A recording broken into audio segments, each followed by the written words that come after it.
सब बहनों ने राम राम। आज रमा एकादशी की कथा भी कहेंगे और कार्तिक मातम भी कहेंगे, तो सब बहन ध्यान से सुनियो और इसको पालन भी करिए। धर्मराज युधिष्ठिर बोले, हे भगवान, अब आप मुझे कार्तिक मास के कृष्ण पक्ष की एकादशी की कथा सुनाइए। इस एकादशी का क्या नाम है, इससे कौन सा फल मिलता है। श्री कृष्ण भगवान बोले कि राजराजेश्वर, कार्तिक मास की कृष्ण पक्ष की एकादशी का नाम रमा है। इसके व्रत से समस्त पाप नष्ट हो जाते हैं। इसकी कथा इस प्रकार है। प्राचीन काल में मुचकुंद नाम का एक राजा राज्य करता था। उसके इंद्र, वरुण, कुबेर, विभीषण आदि मित्र थे। वह सत्यवादी तथा विष्णु भगत था। उसके एक उत्तम चंद्रभागा नाम की लड़की उत्पन्न हुई। उसने उस लड़की का विवाह राजा चंद्रसेन के पुत्र सोमन के साथ किया। एक समय जबकि वह अपनी ससुराल में था, एक दिन एकादशी पड़ी।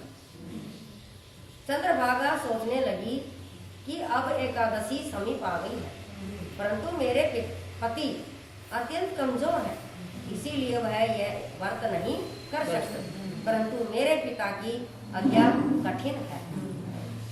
जब दशमी आई तब राजा ने ढिंढोरा पिटवा दिया। उसको सुनकर शोभन अपनी पत्नी के समीप गया और उससे पूछा कि हे प्रिय, तुम मुझे कुछ उपाय बतलाओ, क्योंकि यदि मैं व्रत करूंगा तो अवश्य ही मर जाऊंगा। इस पर चंद्रभागा बोली, हे प्राणनाथ, मेरे पिता के राज्य में एकादशी के दिन कोई भी भोजन नहीं करता। यहाँ तक कि हाथी, घोड़ा, चींटी, ऊंट सब अन्न जल ग्रहण नहीं करते। फिर यहाँ मनुष्य कैसे भोजन कर सकते हैं। यदि आप भोजन करना चाहते हैं तो यहाँ से दूसरे स्थान को चले जाएं, क्योंकि यदि आप इसी स्थान पर रहोगे तो आपको व्रत अवश्य ही करना पड़ेगा। इस पर शोभन बोला कि हे प्रिय, आपका कहना बिल्कुल उत्तम है, मैं अवश्य ही करूंगा। भाग्य में जो लिखा है वही हो। ऐसा विचार करके उसने एकादशी का व्रत किया। और अब सूर्य भगवान भी अस्त हो गए और जागरण के लिए रात्रि हुई। वह शोभन को दुख देने वाली थी। दूसरे दिन प्रातः से पहले शोभन इस संसार से चल बसा। राजा ने उसके मृत शरीर को दहन करा दिया। चंद्रभागा अपने पति की आज्ञा अनुसार अग्नि में दहन न हुई, परंतु पिता के घर पर रहना उत्तम समझा। रमा एकादशी के व्रत के प्रभाव से उसे मंदराचल पर्वत पर ध्यान से युक्त तथा शत्रुओं से रहित एक उत्तम नगर प्राप्त है। एक समय मुचकुंद नगर में रहने वाला एक सोम शर्मा नाम का ब्राह्मण तीर्थ यात्रा के लिए निकला। उसने घूमते घूमते उसको देखा। उस ब्राह्मण ने उसको अपने राजा का जमाई जानकर उसके निकट गया। राजा शोभन ब्राह्मण को देखकर आसन से उठ खड़ा हुआ। अपने ससुर तथा स्त्री चंद्रभागा की कुशलता को पूछने लगा। सोम शर्मा ब्राह्मण बोला कि हे राजन, हमारे राजा कुशल है तथा आपकी पत्नी चंद्रभागा भी कुशल है। अब आप अपना वृत्तांत बतलाइए। मुझे यह बड़ा आश्चर्य है कि ऐसा विचित्र और सुंदर नगर आपको किस प्रकार प्राप्त हुआ।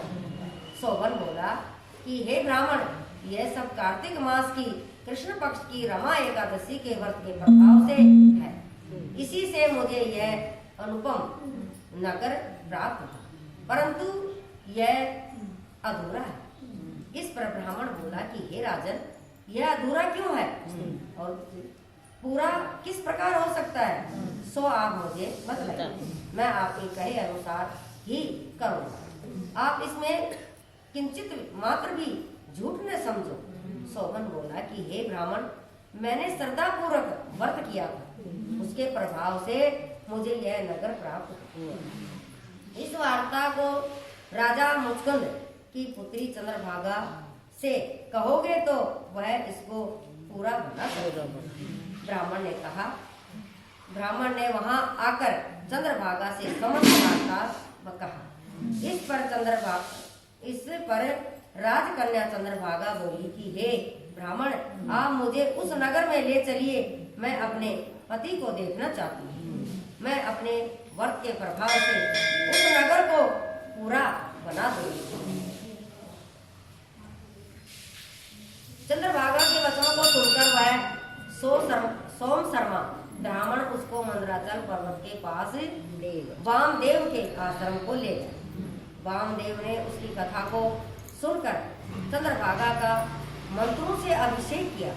चंद्रभागा मंत्रों तथा व्रत के प्रभाव से दिव्य ध्येय धारण करके पति के पास चली गई। शोभन ने अपनी स्त्री चंद्रभागा को देखकर बड़ा प्रसन्नता पूर्वक अपने वाम अंग में बिठा लिया।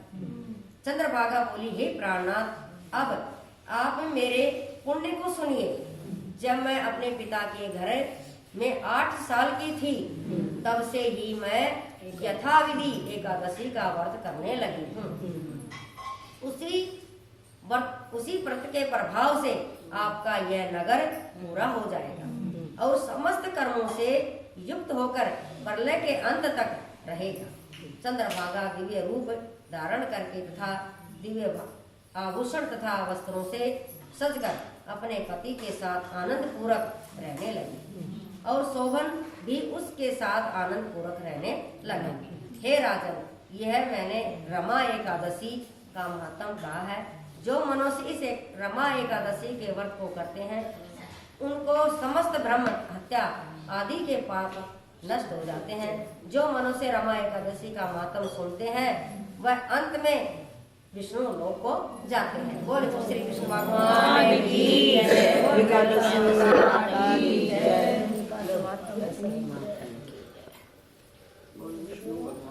की जय।